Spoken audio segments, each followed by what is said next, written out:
Welcome to Chatter. I'm Anna Hickey. This week, writer and journalist Christopher Miller on his book, The War Came to Us, Life and Death in Ukraine. Yanukovych, the president at the time, ordered his riot police to storm the Independence Square, where these peaceful protesters had been sitting, and they came there and bludgeoned them. And there was quite literally blood running down the stairs of Kiev's Independence Square. There were no signs initially that it would become a revolution that would alter Europe and really set in motion all of the events that have played out since, including Russia's full-scale invasion in 2022 and the war that we're witnessing here in Ukraine right now. I remember my phone ringing constantly. It was not only family and friends back home in the US checking in on me, but my Ukrainian friends asking me, "What do you know? Where should we go?" And at that moment, I didn't have a lot of answers.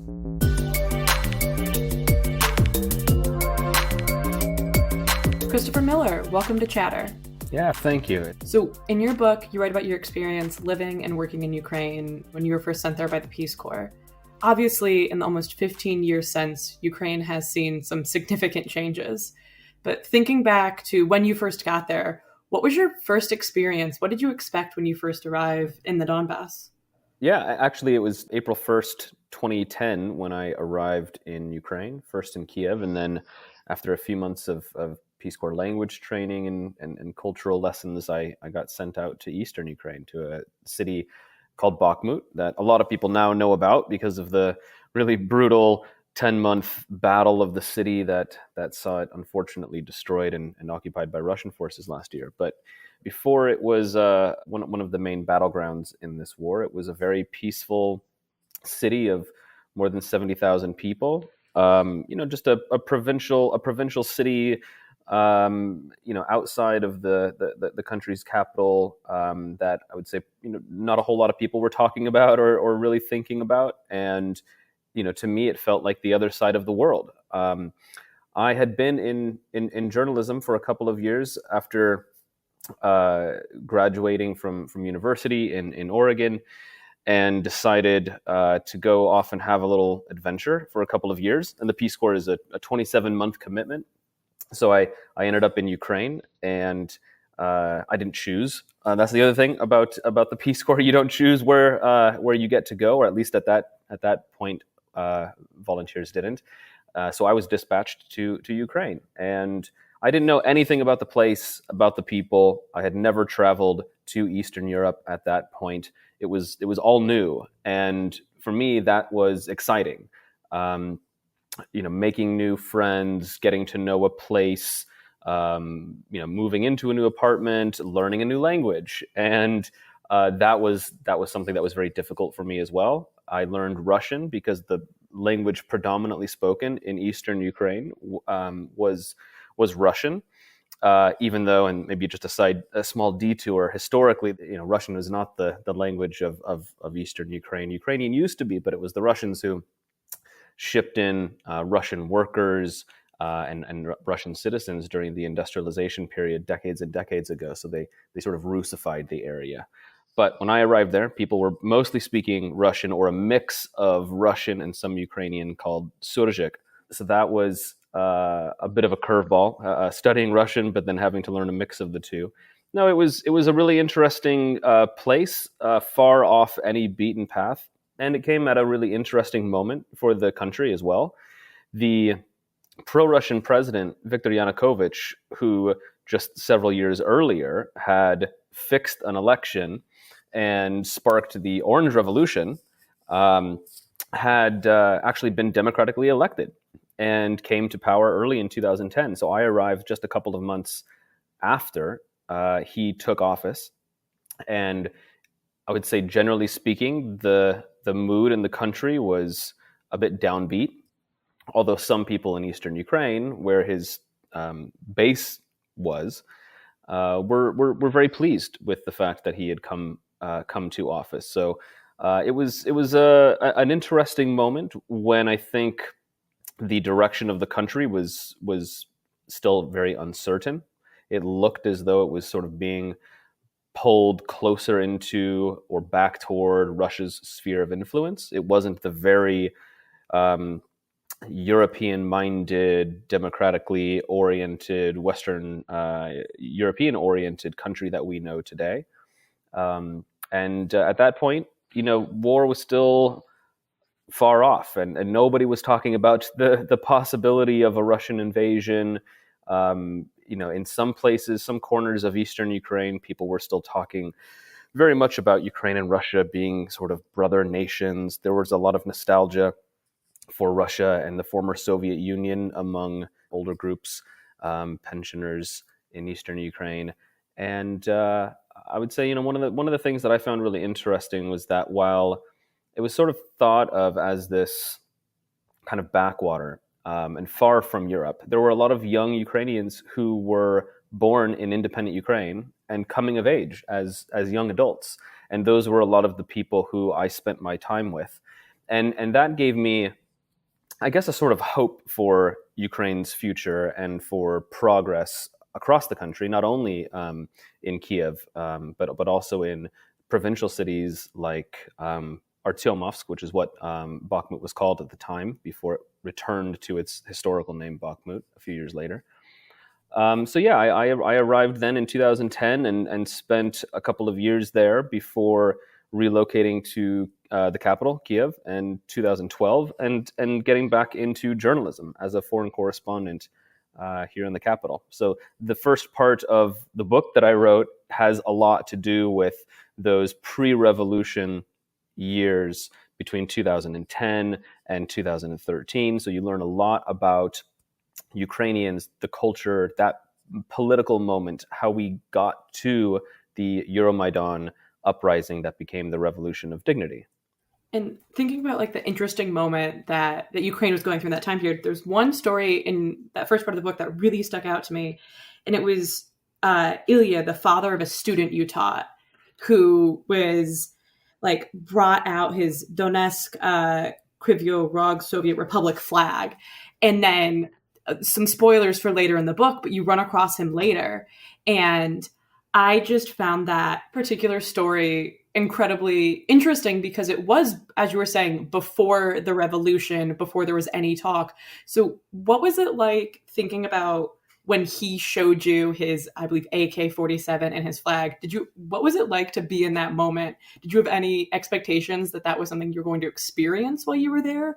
No, it really startled me at first. I mean, it's Eastern Ukraine might seem and feel and be truthfully a bit of a wild place out there in the steppe, but to see a Kalashnikov rifle pulled out of the trunk of a car still, startles you when it happens. So I was taken a bit aback by that, but like I said, there were some people who had these feelings of nostalgia and of the good old days in the Soviet Union, and really wanted Moscow to sort of reign over at least this part of Ukraine. They were, I would say, fewer and farther between than those who enjoyed their lives in an independent Ukraine, even if most people were skeptical of Kiev and its politics and felt sort of forgotten, if not abandoned by the capital and politicians in Kiev. They still were not pro-Russian in the sense that they wanted Moscow to rule them, right? And I would say a lot of people were certainly not pro-Putin. But that said, there were these small contingents, little pockets of folks who did feel those things. And the father of one of my students, I call him Ilia. I didn't change many identities in the book, but I did for this family. But Ilia, the father, he invited me out for a barbecue with their family as a sort of thank you for teaching his kid in one of the schools that I was working at as a Peace Corps volunteer. And after several shots of his homemade moonshine, or what we call samagon, he took me over to his car and sort of gave me this lecture about how there used to be this independent republic in eastern Ukraine. And again, this is a bit of like revisionist history on his part too, right? But it was called the Kryvyi Rog, Republic, and it was sort of this breakaway statelet that had designed its own flag in the colors of black and blue and red.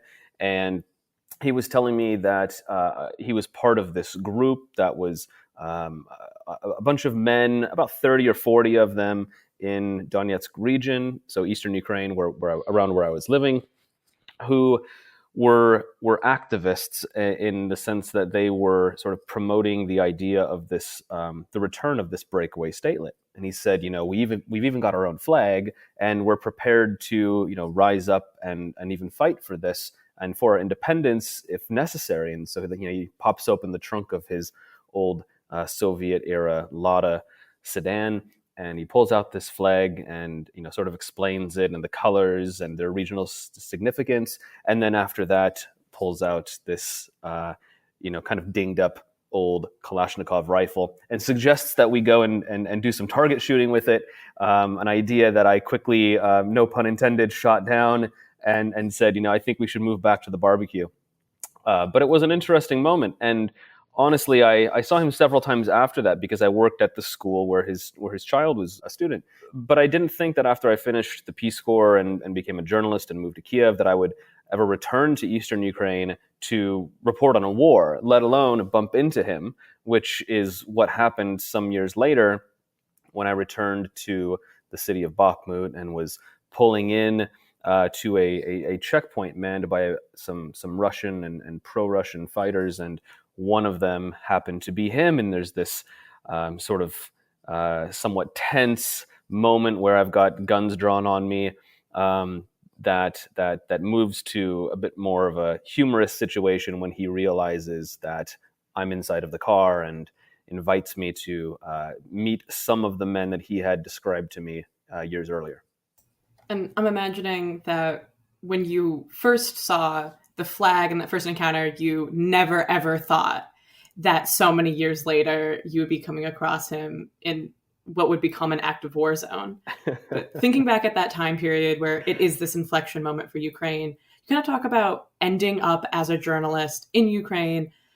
The way the book reads, it's almost on accident. As I'm reading these stories, it's that the path that you had, you just ended up being in the right moment in a lot of places to be able to take advantage of it. And so how did you end up becoming an investigative reporter? And then can you talk about the first time you received a bribe deal? Because I also found that story just so fascinating. Sure. I didn't receive a bribe deal. I was offered. I was offered one. Sure. I did plan on moving back into journalism after joining the Peace Corps and doing my 27 months as a Peace Corps volunteer.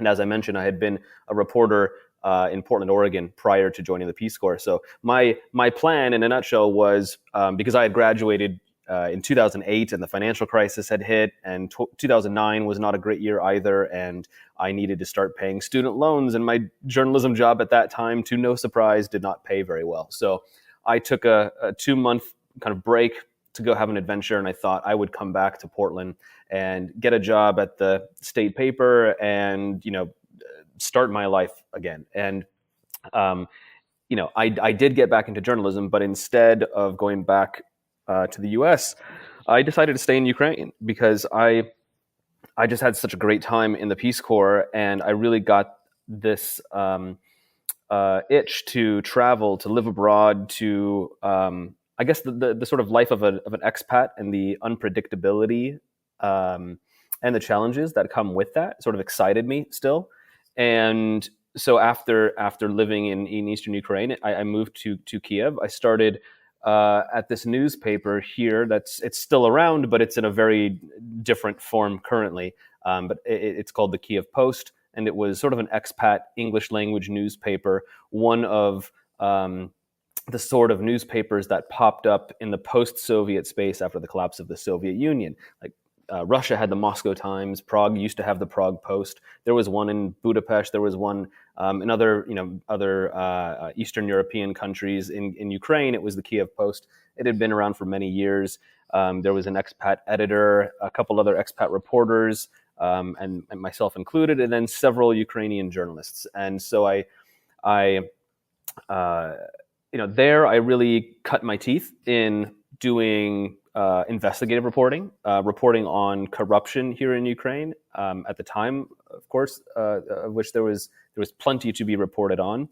I was doing some foreign correspondence. I had some strings for international outlets who wanted stories about, the geopolitics of Eastern Europe, or stories about where Kiev fit into the conversation about Russia and the U.S. Anytime there was a big event that happened here, I'd get called on to sort of report or file a dispatch from here. And I did that for most of 2013. And I think it was the summer of 2013 when I was working on this, I guess what was my first big scoop. And what had happened was I received a tip that the Russians were trying to smear the American Westinghouse nuclear fuel company that was providing fuel rods to Ukraine to power its nuclear reactors. The Russians were trying to say that Westinghouse's American nuclear fuel rods were causing damage to Ukraine's nuclear reactors, and they were leaking. And in reality, what I had found out was that it was the Russian nuclear fuel rods that were being used alongside the American fuel rods. And because of their flexibility, for some reason, they were crashing up against the American ones and causing them to leak in some cases. So the story was a bit like what some pro-Russian and Russian sources were claiming, except it was kind of flipped on its head, right? And so the story that I wrote caused a big stink, and it got a lot of domestic coverage here. Russian media reported a lot about it. I think some Western publications picked it up, Reuters and some of the wires, for example. And it got a lot of attention. And some days later, I was working on a follow-up story, and I got a weird phone call from someone claiming to be a person who worked closely with the Yanukovych government at the time, and he just wanted to meet and talk about my story, and just to make sure I had all of the information correct, and just for my knowledge, he wanted to explain some things. So I said, yeah, sure, we can go meet for coffee, and just to be safe, I took an editor with me, and we showed up at this coffee shop that was sort of out of the way, tucked in this corner behind the opera house, and it was a bit like a D-level spy flick where, I walked in and he was sitting in the very back corner booth in this coffee shop, and the lights were dimmed back there. And I don't know if he did that, but it was just kind of a dark cafe. And he's in this dark suit, and he's just kind of stirring his tea slowly. And we sit down, and he has a talk with us and says, you're not getting this quite right. And I'd like to make you an offer, if I may. And that sort of piqued my interest. And he says, there's a very important campaign going on. It's this black PR campaign. They call it Chorny PR. And he said, if you're up for it, you're welcome to be a part of it, and it can be worth your while. It pays well, and he extends a $50,000 bribe to us, and my editor and I, are pretty shocked by this. It's a very brazen move, and we look at each other. And my editor, he was roughly my age, and we were both pretty young in our 20s at the time, and he couldn't hold back his excitement and sort of had this grin on his face. Me, I was a bit more startled and started looking over my shoulders to see if anybody was coming up behind us or watching us. And of course, we said, thanks, but no thanks. However, now that we know that there is this smear campaign happening, and you've confirmed it for us, and this had been what a lot of my reporting was about. I'd love to hear more. Who's involved? What's the end game here? Who are you other than this person? I think he told me his name was Vladimir, which is an extremely common name, right? It's like the John of Eastern Europe. And he said, I don't know what you're talking about. And he just pulled out his wallet and put some money on the table to pay for his coffee or tea. and got up and left. And I never heard from him again. I tried calling the number, many times later, and it was disconnected. And we went back to the office and had a pretty good laugh and talked with another editor who thought, wow, we're really onto something. And we were. And so I reported out that story. I think there were maybe 2 or 3 follow-ups. And I guess that was my first big scoop as a correspondent over here until a few months later the Maidan protest began, and that all spun into the revolution. Yeah, so thinking about the Maidan protests that started in November 2013, when people first started showing up to protest, did you have any expectation of what it would eventually become? Were there any seeds at the beginning? No, at the beginning, it was a protest of mostly young people, university-age students or young professionals in their 20s, holding signs on Independence Square. It was a demonstration. It was peaceful. There were chants and songs. It was not violent yet, and it was not large. I would say, anywhere from several hundred people to a few thousand people were coming out to the street, every day for about a week or so, and there was no expectation that it would become anything like an uprising or a protest, a mass protest movement, or something resembling the Orange Revolution a decade earlier, right? Not at that point. It wasn't until the night of November 31st or December 1st, or overnight then, when Yanukovych, the president at the time, ordered his interior minister and his riot police to storm the Independence Square, where these peaceful protesters had been sitting and sipping tea and talking amongst themselves. And again, these are mostly students, young people, and they came there and bludgeoned them. And there was quite literally blood running down the stairs of Kiev's Independence Square, or the Maidan, colloquially. And that really woke people up. And it was that violence, state-sponsored violence, that brought out tens of thousands of people over the course of the next several days.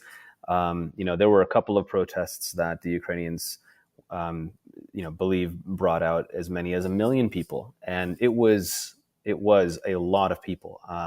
Just entire city blocks and buildings, every corner is packed full of people, and it turned into an uprising, absolutely. And then a massive tent camp popped up, and it felt and looked a lot like the Orange Revolution a decade earlier. And there was great unity on the square, and people were coming in, carpooling from Western Ukraine or Southern Ukraine, Northern Ukraine, Central Ukraine, hopping buses, trains. Everybody wanted to be a part of it. And, it was, at first it was, very exciting and fascinating as a young reporter to be witnessing, history.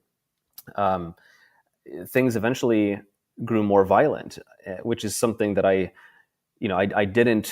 didn't foresee, and I don't think a lot of people did. And it was much more than the violence that the police waged in that first night. Eventually it would lead to the killings of several people, and then in late February, dozens and dozens of people. But there were no signs initially that it would become a revolution that would, I think, alter Europe, that would, lead to Russia's covert invasion of Crimea, days after the revolution in Kiev, and really set in motion all of the events that have played out since, including Russia's full-scale invasion in 2022 and the war that we're witnessing here in Ukraine right now.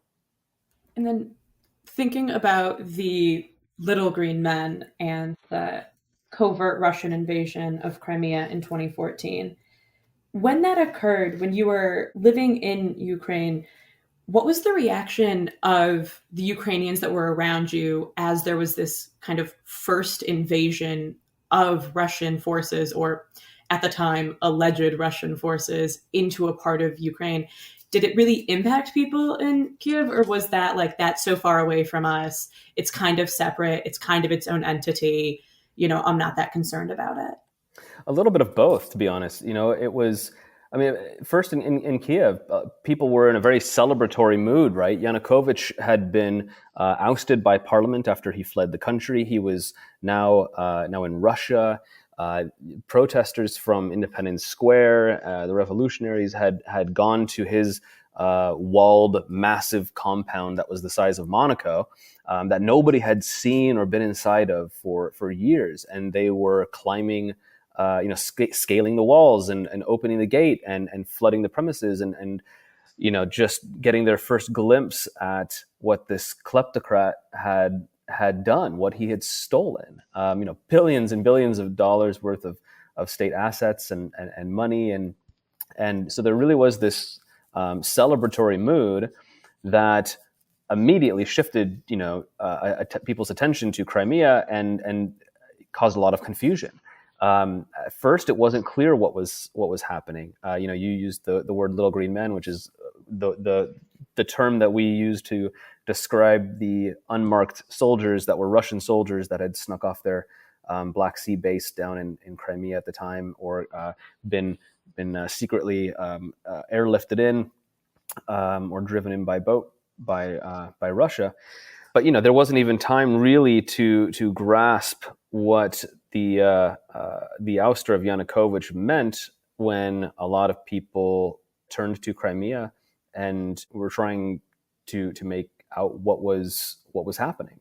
But I think we were all a little bit confused, and I quickly got on a plane and went down there to figure it out for myself. And I didn't know what I was going to experience when I arrived. And there's this scene that I paint in the book where I'm on this plane and I'm next to a veteran TV reporter, an older gentleman, and he's telling me, I think you need to get ready for war. And I say to him, is that what we're going to find down there?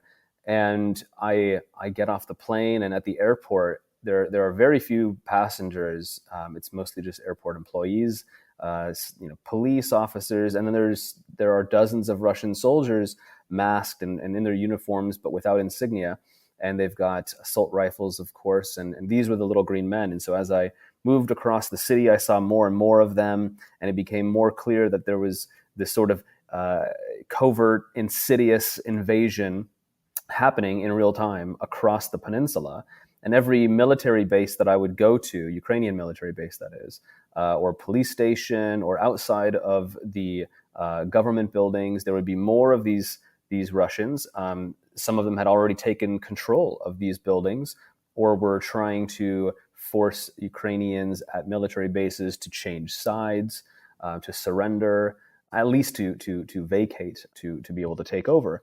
And I think I was still young enough, naive enough to not really understand the seriousness of the situation, and in some ways that allowed me to not really be scared and just to go right up to a lot of these guys and interview them and to write about it.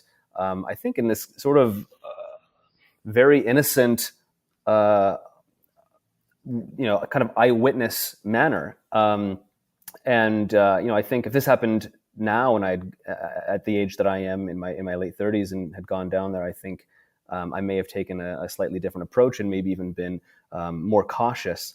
But I was naive enough, I think, to run onto some military bases to do some reporting on what Russian soldiers were doing, to interview Ukrainians as they were besieged at the Belbek Air Base, and all of that is written in detail in the book. And I'm certainly very glad that I was able to witness it. But it was a really unpredictable moment. I think in some ways, we're all very fortunate that it did not transform into the violence that we would see months later. But also, there was this takeover that happened by Russia without a shot really being fired. And it did show just how weak Ukraine was in that moment. And I think that weakness, and also the lack of a real response to show support for Ukraine on the part of the West and the United States at that moment really emboldened Russia, and I think led to what would come in just weeks later in eastern Ukraine. And so then thinking about what came just weeks later in, apologies for the butchering of the language that I'm about to do, but in the Donetsk and Luhansk oblasts. Oh, you got them. No, that's good. Phew. But thinking about kind of how what would then just become a near war in eastern Ukraine, what was it like to transition from reporting at a place you mentioned in Crimea, it was a takeover nearly without a shot, to then just full out armed conflict? And did your experience in Crimea prepare you for what you would end up seeing in eastern Ukraine? Or did it still come as a surprise of the level of violence that would occur?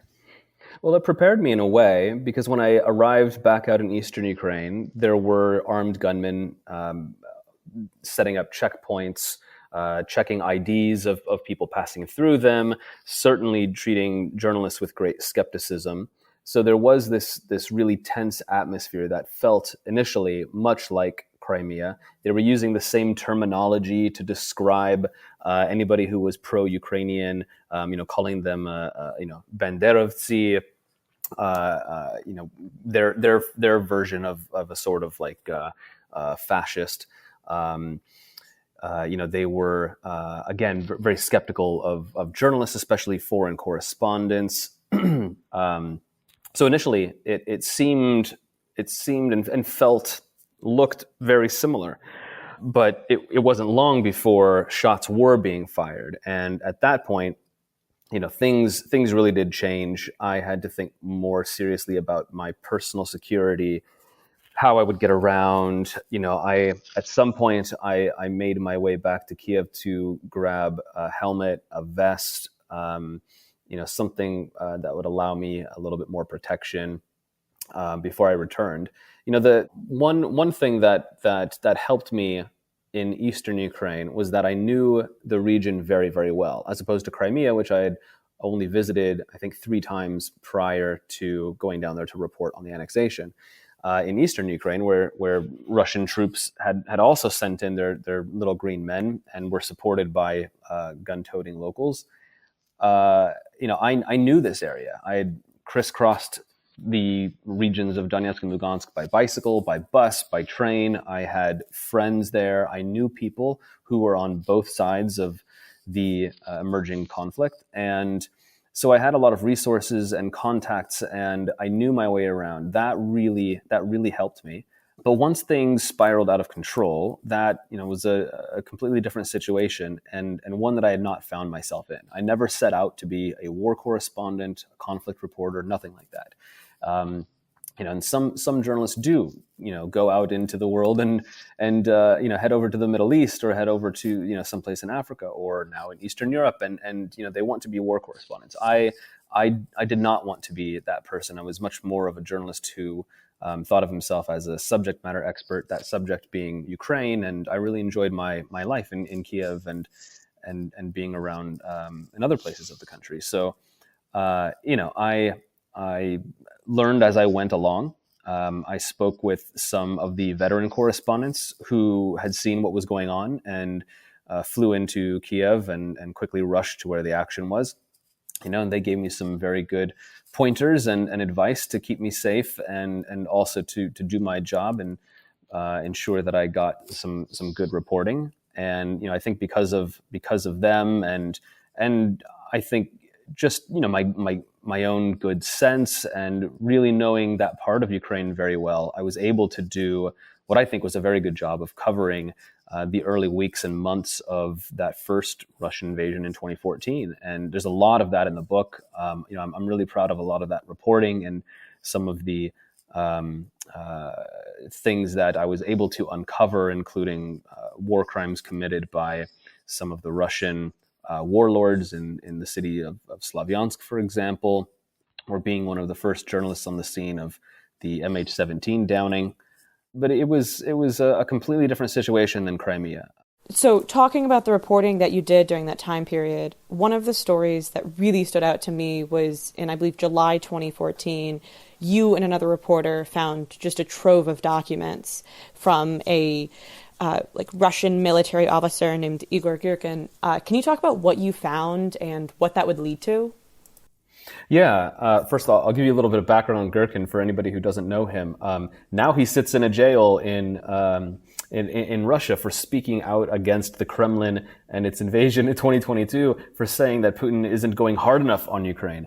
That's how radical he is. So he was this mustachioed war reenactor hobbyist who used to work for the FSB and was involved in a lot of Russia's covert invasions and wars prior to 2014. And then he helped Russia with its 2014 annexation of Crimea before he moved over to eastern Ukraine and became this warlord running the city of Slavyansk and a lot of towns around it in Donetsk Oblast. So he was ruling this area of eastern Ukraine with an iron fist, and everybody was terrified of him. And we correspondents who wanted to report out there had to go into his office to get to sort of apply for a press accreditation card so that we wouldn't get harassed on the streets by soldiers. And a lot of us went in there once and then swore we would not go back, myself included, because it was so terrifying. And so I sort of just kept a very low profile and tried to sneak around the town to do my reporting. And I was pretty successful because I knew it very well, and I had a lot of contacts, even those on the pro-Russian side who trusted me enough to know that I was not a threat. I was just doing my job. And so I was reporting on the war and the city and the terror that was being sown by Girkin. And then in July, he actually withdrew his forces. Ukrainian troops were bearing down on the city and looking like they were going to storm it. And so Girkin pulled out his Russian and pro-Russian forces from Slavyansk, retreating back to the regional capital of Donetsk. And the next day, I and my friends Max Seddon and Noah Snyder, the three of us were doing a lot of reporting together and moving around together for security reasons, but also we had a lot of sources and contacts between us. And we moved into the city before a lot of the Ukrainian troops had entered it, but after Girkin had withdrawn his forces.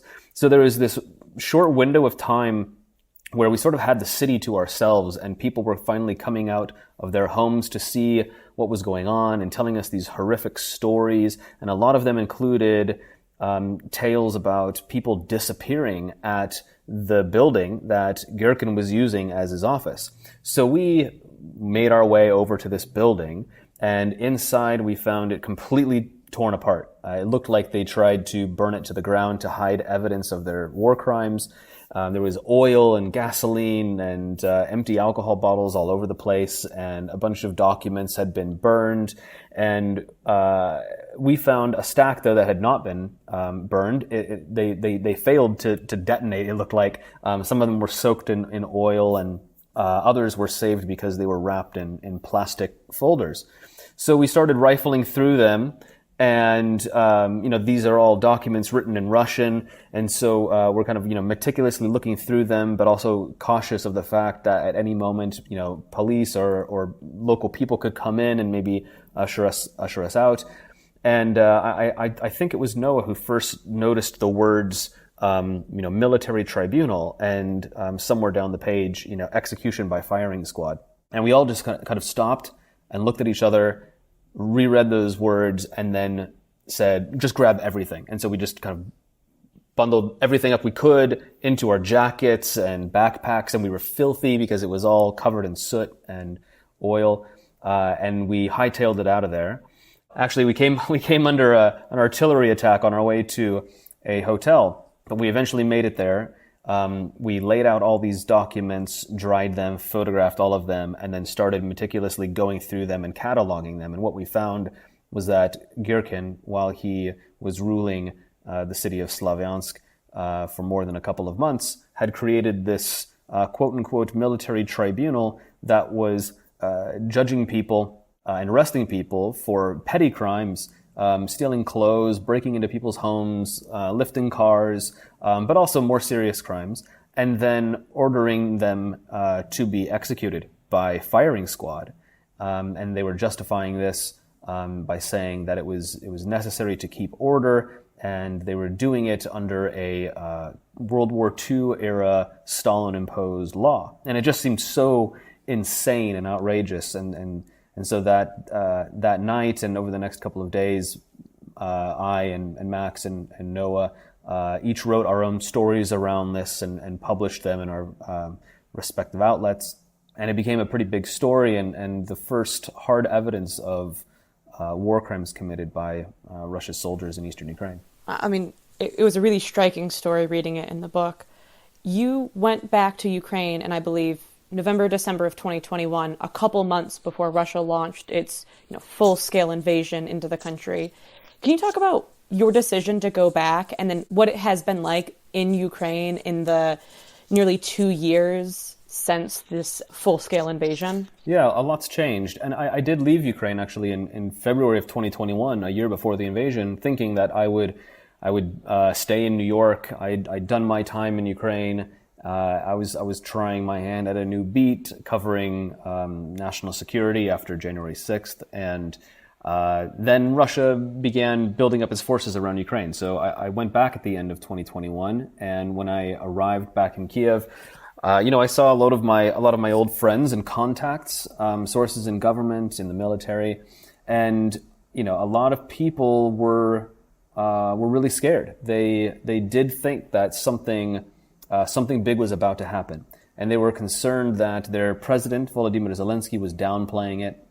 A lot of Ukrainians were reading the reports of Western intelligence saying that Russia was going to launch this large-scale military operation and invade the country. And so after a few weeks of being in Ukraine, my editors in New York were saying, do you need to stay? Do you think it's going to happen? And I said, yeah, I do think it's going to happen. And sure enough, come February 24th, 2022, I'm out in eastern Ukraine because I was certain that it would begin where the war was already being fought. And I was in a hotel in the city of Kramatorsk, just down the road from Slavyansk, which we were just talking about, where Girkin had been based 10 years, a decade earlier, when the first missiles struck an airfield nearby and shook my hotel, and I quickly, put my helmet and vest on and got to work, reporting on, what would be the biggest invasion of a European country since World War II. It was shocking. There was a lot of uncertainty, which I think in many ways was the scariest part. Obviously, when things are exploding around you, that is terrifying, but nobody knew how long it would last, where these missiles would be fired, where they would explode. I remember my phone ringing constantly. It was not only family and friends back home in the U.S. checking in on me, but my Ukrainian friends asking me, "What do you know? What are you hearing? Where should we go?" And I at that moment I didn't have a lot of answers. And what was I going to tell them? And if I said to go to one place and it ended up being unsafe, I don't know if I'd be able to handle that. And so unfortunately in that situation, I said, I really don't know. I'm sorry. I'm trying to figure this out myself, and I'm also in a bad place and was under attack. It was a very different feeling than 2014. You could sense that the scale of this attack was significantly greater. There was this feeling that everything would change, as it has, I think, not only in Ukraine, but across Europe, I think in the United States as well. We are a major player in this. We're certainly Ukraine's biggest supporter when it comes to military assistance, and they rely heavily on us.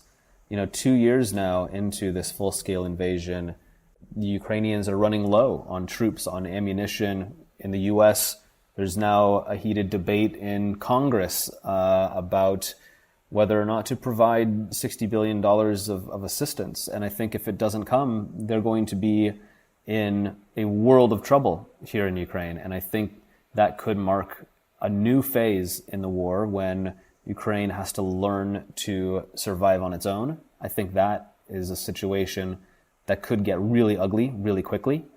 And it's also something that I think the United States will, have to live with, knowing that they, were largely responsible for what comes next. I hope we don't get to that point, and I'm somewhat hopeful that the U.S. and others will continue to provide support for Ukraine, because what is happening here now, I think, is a travesty. It's much greater than anything I saw in 2014 or the years after, and it's not over yet. And Vladimir Putin, Russia's president, has made clear that his goals have not been met, and so there's no reason to stop the war, and so it's going to grind on. So on our Chatter podcast, we always ask our guests a question from the Chatterbox. And so the question today is, could you recommend a book, movie, or TV show, other than your very excellent book, The War Came to Us, Life and Death in Ukraine? Do you have another book, movie, or TV show you could recommend? Yeah, I think I will recommend something that I think will help to better understand Ukraine, a place I love dearly, but more specifically the eastern part of the country, which I think is always misunderstood and sometimes gets a bad rap, but is a really fascinating place and in some unusual ways very welcoming. So I will recommend a book called Voroshilovgrad. I'll even spell it out because I know it's a tricky one. Voroshilovgrad. And Voroshilovgrad is the old name for the city of Lugansk, which is also one of the regions in eastern Ukraine, Lugansk Oblast. And it's written by a Ukrainian author, poet, rock star, all-around pretty cool guy named Sergei Zhadan. It came out well before the full-scale invasion, and it's several years old now. It's a novel, not nonfiction, but there's so much truth in it. It's well written, translated into English. So if you don't speak Ukrainian or Russian, you can get an English language copy. And it's one of my favorite books that is just very scenic and colorful and packed with complex characters. And I think if you have an interest in learning about this part of Ukraine, then it's going to provide some really great insights. I'll definitely put that on my list. Thank you so much for joining us today. Yeah, thanks for chatting. It's been great.